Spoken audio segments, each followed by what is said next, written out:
Saludos a todos, muy buenas noches. Vamos a estar hablando hoy de la confesión de pecados. Esperamos que hayan disfrutado. El otro video es largo, este no es tan largo. Este no es largo. El otro era largo, pero bien, bien importante y bien preciso. Vamos a ver si estamos aquí. Espero que estamos aquí. Ok, mi nombre es Antonio Portilla. Yo mayormente hago esta presentación ahora. Estamos tratando de hacer algo orgánico, hacerlo como una presentación, porque así todos vamos a ver todo lo donde se lee. Vamos a la Reina Valera, la iglesia de nuestros hermanos esperados. Pues yo les recomiendo seguir llevando la palabra, porque ellos son nuestros hermanos, los amamos y los queremos mucho. Hemos hablado de dónde ellos salieron de nosotros y tenemos que hacer todo lo posible que por lo menos ellos conozcan a Cristo y vengan a la iglesia de Cristo. Entonces, la confesión de pecados que vamos a ver en este capítulo es bien importante hablar por Biblia y con historia. Eso es lo que vamos a llevar aquí, un poco de Biblia, y vamos a hablar de la confesión de pecados, dónde está en la Biblia y qué pensaban nuestros hermanos cristianos, nuestras iglesias, para el principio de la formación de esa iglesia. Entonces, ¿qué vemos aquí? Vemos nosotros yendo, los que van a confesarse, vamos arrepentidos, el sacerdote, que es un instrumento que dejó Jesús para él, Cristo, otorgarnos el perdón de los pecados a través de este sacerdote, que es elegido de Cristo, para darnos esos consejos y perdonar nuestros pecados. El sacerdote es pecador como tú y como yo. Él también se tiene que confesar, él también es tentado y él también peca. Entonces, bien importante el dibujito más importante que lo hice yo, feíto, pero mucha información. Vamos a estar hablando qué pensaban estos cristianos de este año 33 en adelante, porque mayormente pues eso ahí es que estaban, esos cristianos se estaban formando, y vamos a las cartas de Pablo, que mayormente fueron en los años 60, 50, 60. Entonces, bien importante que vemos aquí, pues, vemos que estaba la Iglesia Católica en el año 33. El nombre católico, lo hablamos, se dio por San Ignacio de Antioquía en el año 107. Esa iglesia era apostólica, se nombraban por sucesión apostólica, el Espíritu Santo se transfería, que eso lo hablamos. Ellos creían en la Eucaristía, que en el pan estaba Cristo, que ese pan era Cristo. Todos confesaban sus pecados al sacerdote. Y nosotros en ese tiempo respetaban a María y la amaban con mucho amor y la veneramos, que es un respeto, un respeto, una admiración. Y que era una iglesia que hablamos en el transcurso de la representación, qué pasaba cuando nos salíamos de esa doctrina y que decía Pablo acerca de esto. Entonces, vamos a ver las tradiciones, qué pasaba antes que se hiciera la Biblia, cómo se comportaban estos cristianos de aquí, de esta área de aquí, porque tenemos que ver cómo ellos entendían esa doctrina.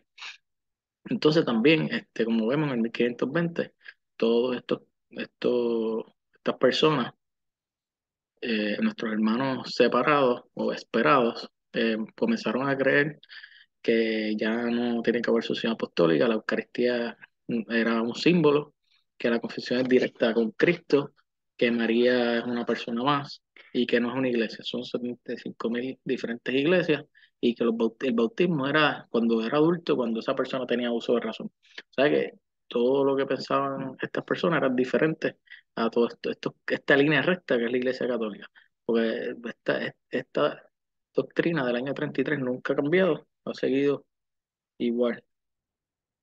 Entonces, es bien difícil cuando la iglesia madre, la iglesia católica, te enseña una doctrina bíblicamente histórica. Es bien difícil que venga una persona, vamos a suponer que venga un pentecostal del año 1907, que te diga, no, ya no hay que bautizar, no nos bautizamos con un sacerdote como la gente del año 33, ya nos bautizamos directamente con Cristo. Uno sabiendo pues, que eso no era lo que los cristianos decían. O puede venir un adventista y dice, no, nosotros nos bautizamos, no, nos confesamos directamente con Cristo, pero eso no es lo mismo que hacían estos cristianos en el año 33.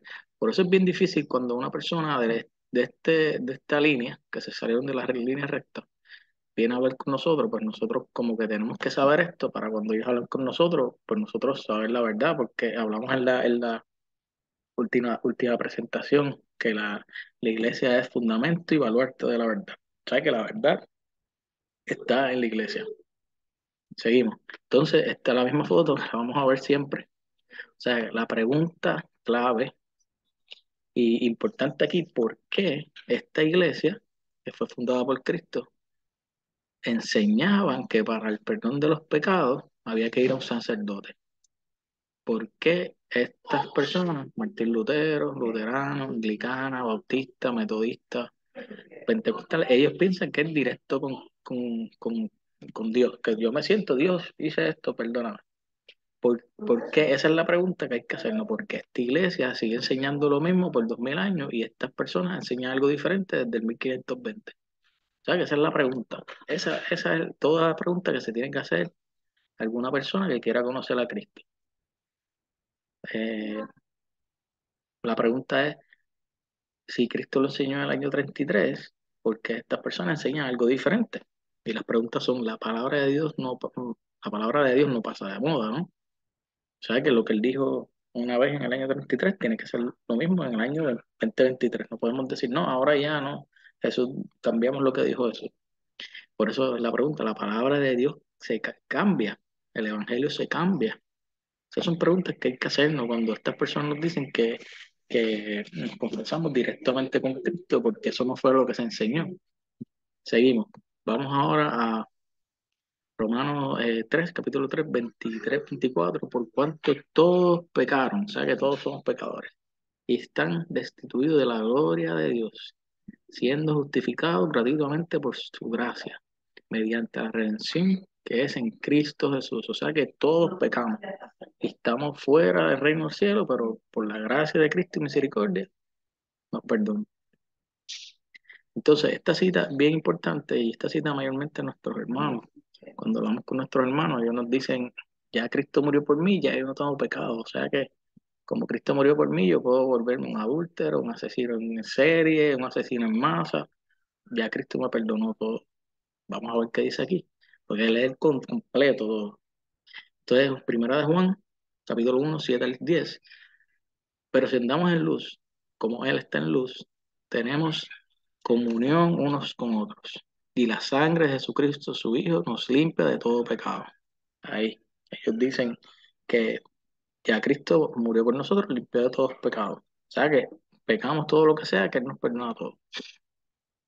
Si decimos que no tenemos pecado, nos engañamos a nosotros mismos. Y la verdad no está en nosotros.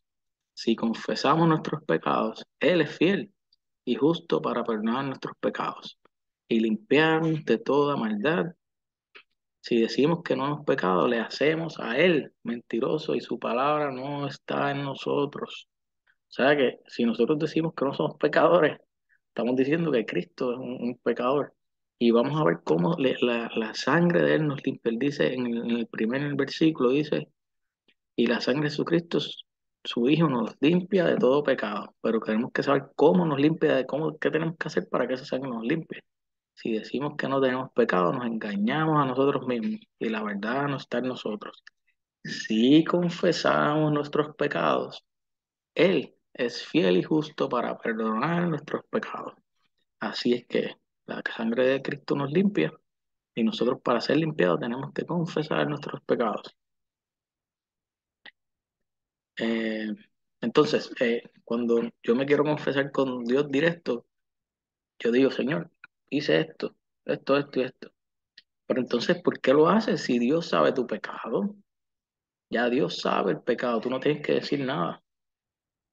Lo que pasa es que la Iglesia Católica nos enseña desde el año 33 que lo que quiere Cristo es que nos humillemos y vayamos a ese sacerdote a buscar ese consejo divino de un elegido por Cristo que se fue dejado un ministerio, como se dejó como un instrumento de Dios, y recibir ese humilde consejo. Seguimos en el Antiguo Testamento. Ok, Levíticos capítulo 5 5 al 6. Cuando pecare alguno de estas cosas, confesará aquello en que pecó, y para su expiación traerá a Jehová por su pecado que cometió una hembra de los rebaños, una cordera o una cabra como ofrenda de expiación, y el sacerdote le hará la expiación por su pecado. Eso es el Antiguo Testamento, que, que, que el sacerdote hacía la expiación. En Proverbios, el que encubre sus pecados no prosperará, mas el que confiesa y se aparta alcanzará misericordia. O sea que si nosotros nos quedamos con nuestros pecados, como estas personas aquí, lamentablemente no van a confesar sus pecados. Aquí dice, el que encubre sus pecados no prosperará, mas el que confiesa y se aparta alcanzará misericordia. Entonces vamos a la práctica en la Biblia, que vamos a ver la práctica de esa confesión de pecados entre esos cristianos de esos años. Entonces empezamos en Marcos capítulo 1 4 al 5. Bautizaba a Juan en el desierto y predicaba el bautismo de arrepentimiento para perdón de los pecados. Y salía a él toda la provincia de Judea y todos los de Jerusalén, y eran bautizados por él en el río Jordán, confesando sus pecados. O sea que la práctica, ¿quién era Juan Bautista? Fue el enviado de Dios para ir abriendo el camino al Señor Jesucristo. Entonces él comenzó a bautizar por primera vez y iban a él a confesar pecados. O sea que había una persona confesándole los pecados a otros, y eso fue Dios que lo envió. Entonces también vemos eh, que también se comenzó a bautizar. Otra pregunta, ese es el tema del bautismo: ¿por qué Jesús se bautizó de adulto? Era porque el bautismo no existía, y eso está en el tema mío de bautismo. Lo pueden buscar. Seguimos en la práctica. Hechos 19 16 20. Y el hombre en quien estaba el espíritu malo, saltando sobre ellos y dominándolos, pudo más que ellos, de tal manera que huyeron de aquella casa, desnudos y heridos. Y esto fue notorio a todos los habitantes de Efeso, así judíos como griegos, y tuvieron temor todos ellos. Y era magnífico el nombre del Señor Jesús. Y muchos de los que habían creído venían confesando y dando cuenta de sus hechos. Eso.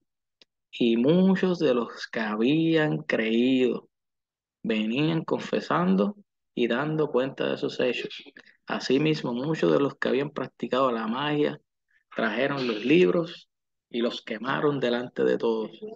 Y hecha la cuenta de su precio, echaron que era 50,000 piezas de plata. Así que creían y prevalecían poderosamente la palabra del Señor. O sea que esto aquí que dice, y muchos de los que habían creído, o sea que para tú ir a un sacerdote, para, bueno, Cristo te envía a ir al sacerdote para tus pecados. Tú creer eso, es que tienes que creer en Cristo. O sea que el que se confiesa con un sacerdote es porque le cree a Cristo. Para confesarte hay que creer.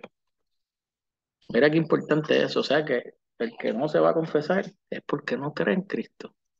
Mira cómo lo dice ahí. Esas personas les predicaron, estaban hechos los apóstoles, lo que hicieron los apóstoles, entonces creían y iban a confesarte. Qué bello. O sea que vemos muchas personas que pasan 20 30 40 que nunca se han confesado católicos en la iglesia católica, o de estos hermanos que nunca se han confesado, es porque no creen en Cristo el 100%, lamentablemente. Porque aquí lo dice, no lo digo yo, lo dice aquí: los que habían creído venían confesando.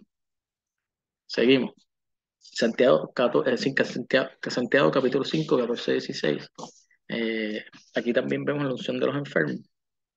¿Está algún enfermo entre vosotros? Llame a los ancianos, que eran los presbíteros de la iglesia, y oren por él, ungiéndolo con aceite en el nombre del Señor. Y la oración de fe salvará al enfermo y el Señor lo levantará. Y si hubiera cometido pecados, le serán perdonados. Confesad vuestras defensas unos a otros y orad unos por otros para que seáis sanados. La oración eficaz del justo puede mucho. O sea que me ha pasado antes, yo tengo muchas conversaciones con hermanos esperados. Ellos me envían el Santiago 5 versículo 16 que dice: confesad vuestras ofensas unos a otros. Entonces dicen, viste, que unos con los otros, pero no, vamos a leer en el 14 y el 15, está hablando del presbítero, eh, que dice que ora por ti y ayuda a los enfermos y perdona los pecados. Lo podemos leer de nuevo. ¿Está algún enfermo entre vosotros? Llame a los ancianos de la iglesia, que son los presbíteros, y oren por él, ungiéndolos con aceite en el nombre del Señor. Y la oración de fe salvará al enfermo y el Señor lo levantará. Y si hubiera cometido pecados, le serán perdonados. Estos son, ustedes se acuerdan cuando, bueno, yo trabajo en un hospital, yo soy internista, cuando van los sacerdotes a los hermanos católicos que lo aceptan, van para allá, les perdonan los confiesan, perdonan sus pecados y lo ungen con aceite. De aquí es que sale esto, la unción de los enfermos. Los sacerdotes van al hospital, los ungen con aceite, perdonan sus pecados, le dan comunión. No sé si los han visto, eso sale de aquí. Entonces, San Lucas 17 11 al 14, yendo Jesús a Jerusalén, pasaba entre Samaria y Galilea, y al entrar en una aldea, le salieron al encuentro 10 hombres leprosos, los cuales se pararon de lejos y se alzaron la voz, diciendo: Jesús, Maestro, ten misericordia de nosotros. Cuando él los vio, les dijo: id, mostraos a los sacerdotes. Y aconteció que mientras iban, fueron limpiados. Dios, lo de Jesús, que es Dios, los limpió con su sangre y les envió a ir a los sacerdotes. No, pero Antonio, eso es porque Jesús tenía que cumplir la ley. Pero entonces aquí él nos muestra que los sacerdotes son bien importantes para que hagan la expiación. O sea, que un ejemplo, cierran los ojitos, piensen que están esos días con lepra, que la lepra es el pecado. Y viene Jesús donde ustedes y les dice: quedan curados de la lepra. Ahora vayan al sacerdote. Le vamos a decir que no o que sí. Yo le voy a decir que sí, señor. Yo voy a donde usted quiera. Pero una pregunta, si pasa esto a un hermano eh, esperado, ¿qué le va a decir? No, no, yo me confieso directo contigo, nada que ver con el sacerdote. Por eso hay que creerle 100% a Cristo. Seguimos. Entonces, Mateo 9 1 al 8. Esto es bien precioso.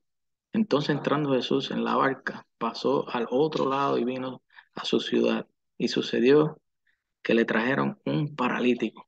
Un paralítico, o los paralíticos, porque el pecado paraliza, tendido sobre una cama. Y al ver Jesús la fe de ellos, porque esa gente bajaron ahí del techo, así yo quiero amigos que busquen, me lleven así de donde Jesús. ¿Ok?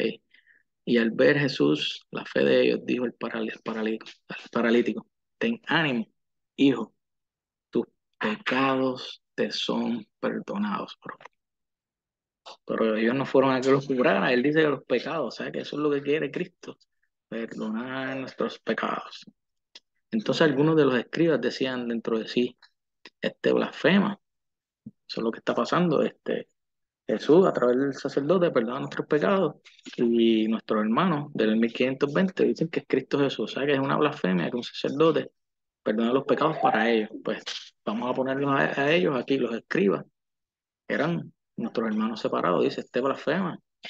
¿Cómo que él va a perdonar el pecado? Entonces dice: este blasfema. Y conociendo Jesús los pensamientos de ellos, dijo: ¿por qué pensáis mal en vuestros corazones? ¿Por qué? ¿Qué es más fácil decir: los pecados te son perdonados, o decir: levántate y anda? Pues para que sepáis que el Hijo del Hombre tiene potestad en la tierra para perdonar pecados. Dice entonces al paralítico: levántate, toma tu cama y vete a tu casa. Entonces él se levantó y se fue a su casa. Y la gente que estaba ahí, y la gente al verlo se maravilló wow, y glorificó a Dios que había dado tanta potestad a los hombres. Dicen plural hombres. Wow, amén. Ya estamos aquí. Entonces, este es el mandato. Esto es bien importante. Este es Juan 20, 21, 22, 23. Vamos a pasar un tiempo aquí. Entonces Jesús le dijo otra vez, paz con vosotros. Esto pasó después que resucitó. Paz con vosotros. Como me envió el Padre, así yo también los envío. Para qué Jesús vino al mundo? Para redimirnos, perdonar nuestros pecados. Ok, sí, sí, ¿quién le envió el Padre? Como me envía el Padre, así yo os envío. Y también dicho esto, sopló y les dijo, recibid el Espíritu Santo. Esto es a los apóstoles. Recibid al Espíritu Santo. A quienes remitieres los pecados, les son remitidos. Y a quien se los retuvieres, les son retenidos. Este es de la Reina Valera, la Iglesia la Biblia latinoamericana dice, el que les perdone los pecados serán perdonados, el que no se los perdone serán retenidos. Es que, pues, para cambiarle un poco la traducción, para confundirnos un poco. Entonces, como Dios envió a Jesús, Jesús lo envía a los apóstoles, sopló, les dejó el Espíritu Santo, al que ustedes perdonan los pecados, les serán perdonados, al que no, serán retenidos. O sea que el que perdona los pecados no es el sacerdote, es el Espíritu Santo que fue dejado a esos sacerdotes. Yo creo que eso está clarísimo, ahí, clarísimo. Entonces, como después vino Pablo, Jesús murió y resucitó en el año 33. Entonces Pablo vino 20 años después, para los 50, 60, en 2 de Corintios, capítulo 5, 18 al 20, y todo esto proviene de Dios, quien nos reconcilió consigo mismo por Cristo y nos dio el ministerio de la reconciliación, que Dios estaba en Cristo reconciliando consigo al mundo, no tomándoles en cuenta a los hombres sus pecados, y no y nos encargó a nosotros, los apóstoles, la palabra de la reconciliación. Así que somos embajadores en el nombre de Cristo, como si Dios rogase por medio de nosotros. Os rogamos en nombre de Cristo, reconciliados con Dios. Esto es un ministerio dejado a los sacerdotes por Dios. O sea que Él fue dejado ahí para perdonar tus pecados. Dios no te va a obligar a utilizarlo. Dios nunca te va a obligar a nada. Dios no te va a obligar a creer en Él. Dios no te va a obligar a estar en su iglesia. Dios no te va a obligar a que tú vayas a pedir perdón de tus pecados. Realmente te lo dejó en la Biblia, lo dejó esa palabra a los apóstoles para que la predicaran. A nosotros los laicos también tenemos que enseñarle a nuestros hermanos esperados, pero nosotros lo que hacemos es sembrar semilla.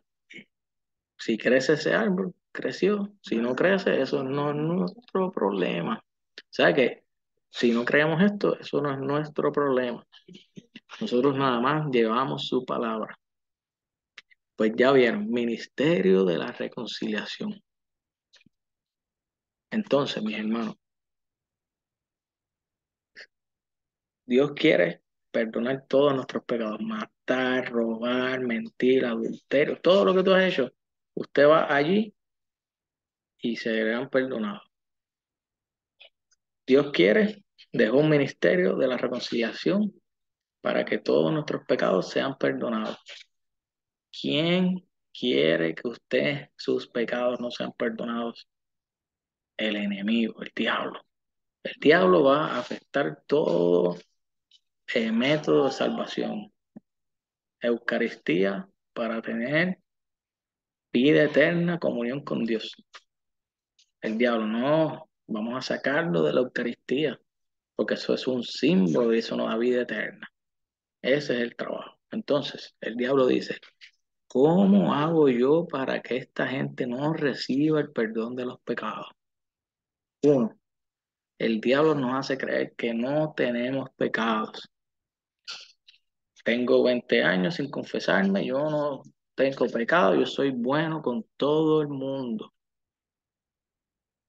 Dos, Dios le hace creer que el perdón de los pecados es directamente con Dios, que Dios no dejó ningún instrumento de salvación para el perdón de los pecados. O sea que ahí entramos, decimos, no, pero es que el sacerdote es un violador, el sacerdote es un pecador, ¿cómo yo voy a confesarme con un sacerdote pecador? Ese es el enemigo ahí. Entonces, el diablo dice, quiero robarles el conocimiento de salvación dejado por medio de los profetas. O sea que nos roba eso. ¿Cuántos católicos no se confiesan hace 20 años, 30, 40? Nunca. Yo fui uno, estuve como 20 años sin confesarme. Así mismo es. Entonces, volvemos a esto aquí. Como enseñamos aquí, vamos a ver, porque es bien, bien importante uno saber la historia de cómo vivían esos cristianos, porque, un ejemplo, viene alguien de aquí, los mormones, y dice, no, no hay que confesar los pecados, pero enséñame la historia antes del 1520 a ver qué hacían esos cristianos. Eso yo tengo mucho conversaciones con hermanos esperados, y yo siempre les exhorto, buscar la historia, porque un ejemplo, eh, tienes que poner en tu mente qué hacían qué pensaban los cristianos antes del 1520 acerca de la confesión de pecados, qué pensaban los cristianos acerca de una iglesia, qué pensaban de la Eucaristía. Es bien importante porque la Biblia, como vimos en mi otro tema, no podemos salirnos de esa iglesia. Eh, pues yo les exhorto a todos ustedes que busquen esa información. Yo les voy a dar unas cositas aquí de padres de la iglesia, de cristianos, de qué pensaban de la confesión de pecado, y lo tengo de la Eucaristía, de la iglesia, de María, hay toda la información. La iglesia católica es rica en historia. Ok, Didache, confiesa tus pecados en la iglesia y no te eleves a la oración con mala conciencia. Esta es la forma de vida. El día del Señor, reunidos, partid el pan y dad gracias, después de confesar vuestras transgresiones para que vuestro sacrificio sea puro. Esto fue en el año 70. ¡Wow! O sea que no hay ninguna diferencia a lo que nosotros católicos hacemos. O sea que, mira, gracias, Padre, estamos donde tenemos que estar. Mira como qué bonito. Lo mismo que hacemos nosotros. Ignacio de Antioquía. San Ignacio de Antioquía fue el que llamó a la iglesia católica, a la iglesia de Cristo católica, que quiere decir universal, porque tiene que estar en todo el universo. Porque todos los que son de Dios y de Jesucristo también están con el obispo. Y todos los que en el ejercicio de la penitencia vuelven a la unidad de la iglesia, estos también serán de Dios para que puedan vivir según Jesucristo. En el año 110. Porque donde hay división e ira, Dios no habita. A todos los que se arrepienten, el Señor les concede el perdón. Si se vuelven penitenciales a la unidad de Dios, ya la comunión, ya la comunión con el obispo. O sea que aquí lo dice, que hay que estar, el Señor nos concede el perdón, estaba hablando de la reconciliación. Entonces dice que toda división e ira, Dios no habita, que eso lo leímos, que de los que causan divisiones, pues no está Dios. Ireneo, los discípulos agnósticos han engañado a muchas mujeres. Sus conciencias han sido marcadas como, como con un hierro candente. Algunas de estas mujeres hacen una confesión pública, pero otras se avergüenzan de hacerlo, y el silencio es como si se privaran de sí mismas la esperanza de la vida de Dios. Apostatan por completo o dudan entre los dos caminos. Año 189. Está hablando que después no iban a hacer la confesión, una sí y otra no. Tertuliano. Respecto a la confesión, algunos huyen de este trabajo como una exposición de sí mismos, a a lo posponen día a día. Supongo que son más conscientes de la modestia que de la salvación, como los que contraen una enfermedad en la parte más vergonzosa del cuerpo y rehuyen darse a conocer a los médicos y así parecen con su propia timidez. Esto fue para el año 203. O sea que hay que confesar sin miedo. Hipólito, el obispo que dirige la ordenación del nuevo obispo, Dios y Padre de nuestro Señor Jesucristo, derrama ahora ese poder que viene de ti, de tu Espíritu real, que diste a tu amado Hijo Jesucristo y que Él otorgó a sus santos apóstoles. Y concédele a este tu siervo, a quien has escogido para el episcopado, el poder de apacentar tu santo rebaño y de servir sin mancha como tu sumo sacerdote, ministrando día y noche para propiciar sin cesar delante de ti y para ofrecerte los dones de tu santa iglesia y por el espíritu del sumo sacerdocio para tener autoridad para perdonar los pecados según tu mandato. Wow, 215. Entonces, ¿por qué nuestros hermanos dicen que Cristo perdona directamente? Y está lógico que ellos perdonan los pecados.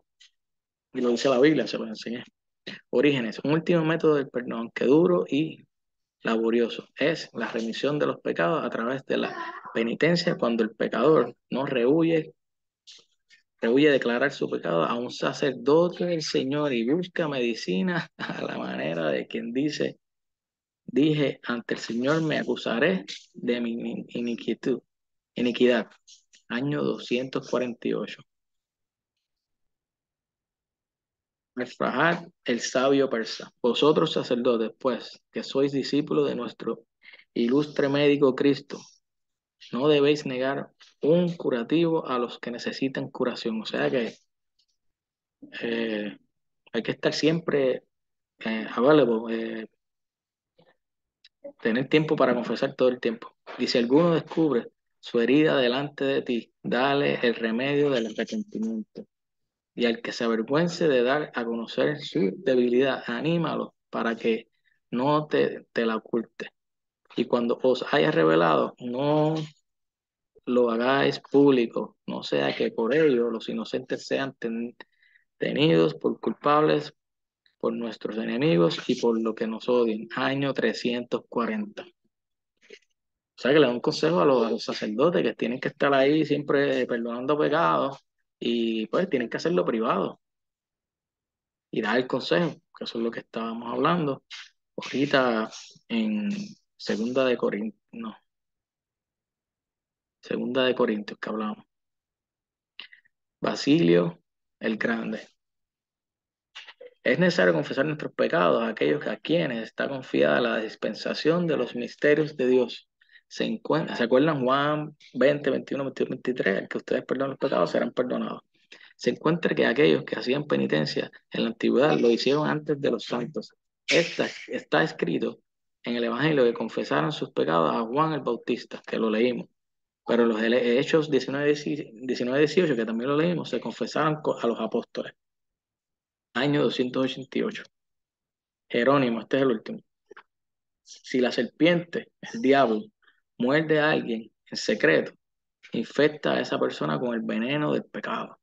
Y si el que ha sido mordido guarda silencio y no hace penitencia y no quiere confesar su herida, entonces hermano y su maestro que tienen la palabra de la absolución, que lo curara, no podrá ayudarlo. O sea que hermano, ustedes que llevan 20 30 años, que están esperando, que no sé qué están esperando a que se mueran y se vayan con esos pecados, aquí dice que vayan a confesarse. Esto fue escrito en el año 388. Mira lo que dice, esa serpiente que es el diablo, te mordió, te infectó. Ven, ven, que Dios te perdona todo, ven. Esto fue escrito en el año 388. Entonces ya vamos a terminar, vamos a ver dos citas bíblicas. Quiero hablarle de San Lucas 15, 11, 32. La parábola del hijo pródigo también dijo: un hombre tenía dos hijos y el menor de ellos dijo a su padre: Padre, dame la parte de bienes que me corresponde. Y les repartió los bienes. No muchos días después, juntándolo todo, el hijo menor se fue lejos a una provincia apartada. O sea, lo que está queriendo decir que Dios te da libre albedrío, de hacer lo que ustedes quieran. Y allí desapareció, desperdició sus bienes, viviendo perdidamente. Y cuando todo lo hubo malgastado, vino un gran hambre en aquella provincia y comenzó a faltarle.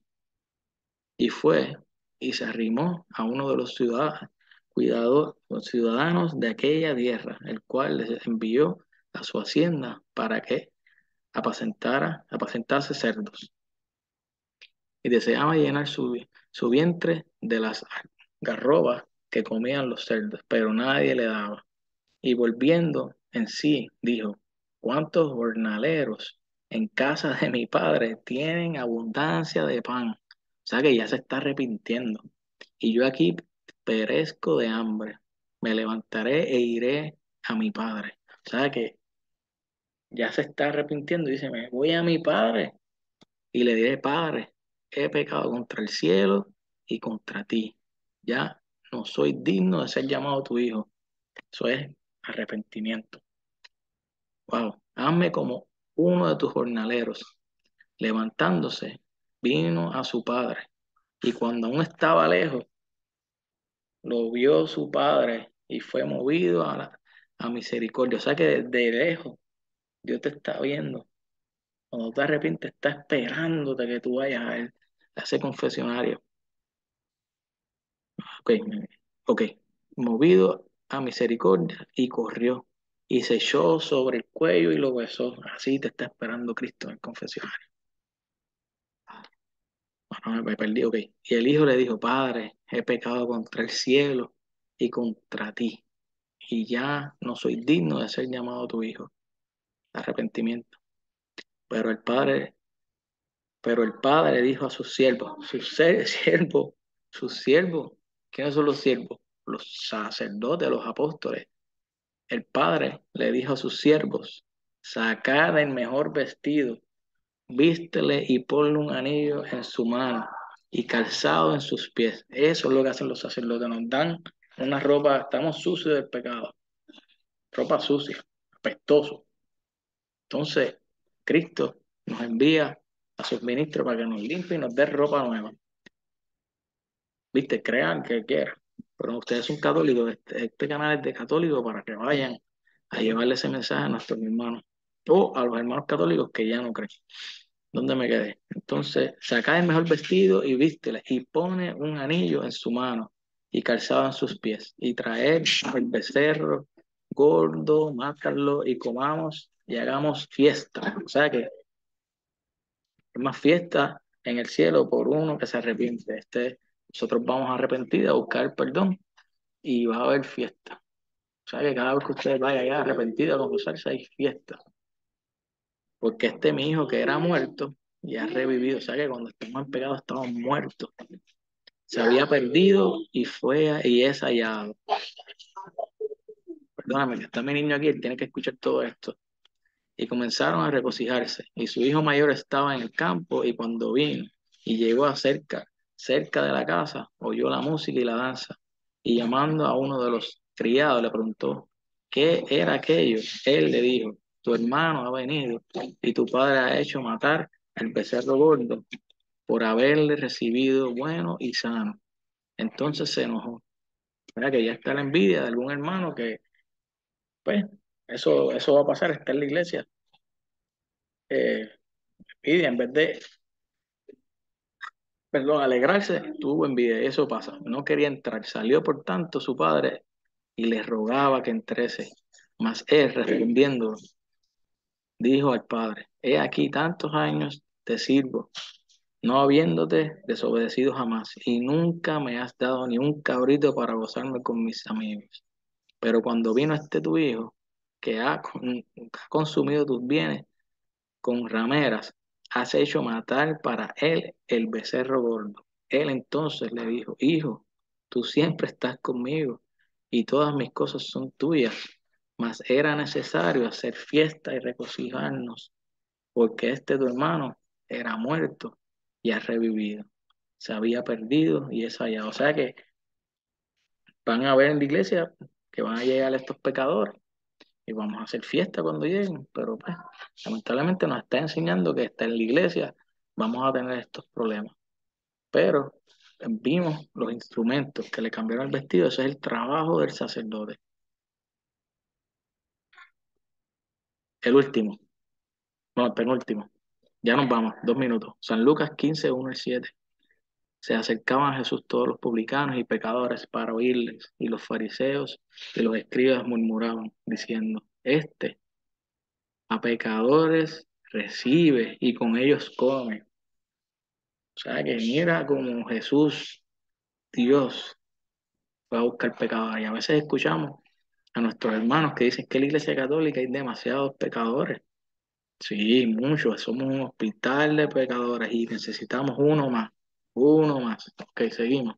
Entonces él les refirió esta parábola diciendo, ¿qué hombre de vosotros teniendo 100 ovejas, si pierde una de ellas, no deja las 99 en el desierto y va tras la que se perdió hasta encontrarla?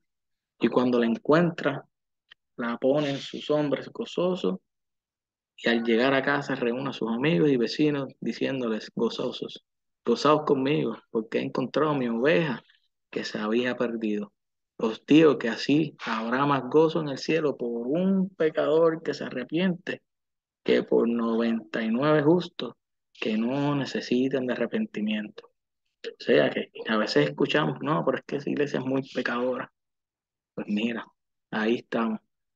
Cuando esas ovejitas, los papas malos, los sacerdotes malos, los laicos, nosotros los catequistas, nosotros los laicos malos, cuando hacemos algo malo, el Señor nos va a buscar. Esa ovejita perdida nos monta aquí y hace una fiesta cuando nosotros nos arrepentimos. O sea que nosotros criticamos, señalamos, pero Cristo no. Cristo hace una fiesta cuando ese papa peca, cuando ese obispo peca y se arrepiente, cuando ese sacerdote peca y se arrepiente, cuando ese laico peca y se arrepiente. Hay más gozo en el cielo. Y eso es lo que quiere el Señor, andar con pecadores para regenerarlos, darle amor para que ese pecado ya se vaya y darnos una oportunidad. Porque Dios vino por nosotros los pecadores. Y ya lo vimos, todos tenemos pecado. Ahora vamos a lo último y los dejo con esto. Y ha sido un placer para mí exponerle la confesión de pecados. Espero que la disfruten. Busquen su Biblia. Yo uso la Reina Valera porque yo quiero que lleven el mensaje y yo espero que ustedes también lleven el mensaje, porque eso es lo que nos envía a Dios, a llevar el mensaje a todos nuestros hermanos, porque ellos tienen que conocer a Cristo, el Cristo que dejó la confesión de pecados para que no tengan, para que no tengan ningún pecado cuando vayan al cielo, que tiene tanta misericordia que hizo hasta un purgatorio por si acaso nos coge el pecado, nos purifique, que nos dejó la Eucaristía para que comiéramos su cuerpo, que tengamos vida eterna, comunión en Él y Él estar con nosotros, que nos dejó a su mamá, a su madre, para que nos cuidara y nos amara e intercediera con nosotros como lo hizo en las bodas del Can, que Jesús estaba allí, de eso después vamos a hablar. Pero Jesús estaba allí, pero sus discípulos fueron a María y seguimos por ahí, nos dejó los apóstoles, la iglesia para velar esa verdad. A ese Cristo es el que ustedes tienen que predicarle para que ellos aprendan, porque ellos no lo saben, no se lo han dicho. O sea que vamos, ánimo católico, vamos a hacerlo. Ok, Apocalipsis 3, 20, 22. He aquí, yo estoy en la puerta y llamo. Si alguno oye mi voz y abre la puerta, entraré a él y cenaré con él y él conmigo. Al que venciere, le daré que se sienta conmigo en mi trono, así como yo he vencido y me he sentado con mi Padre en su trono. El que tiene oídos, oiga lo que el Espíritu dice a las iglesias católicas que había en el año 100 por si acaso. O sea que Cristo siempre, la puerta no tiene cerradura para entrar. Él nos toca, suavecito. Hey, hey, Pánfilo, Petrita, nos toca. Quizás esta presentación es porque te está tocando para que te vayas a confesar, quizás la otra para que comulgues, quizás la otra para que defiendas tu iglesia y sepas que no se puede salir. Te está tocando, mira, ábreme. O sea que él dice que si le abres, él va a cenar y va a entrar y comer contigo. O sea que espero que lo oigan. ¿Ok? Bueno, muchas gracias. Dios les bendiga. Un abrazo.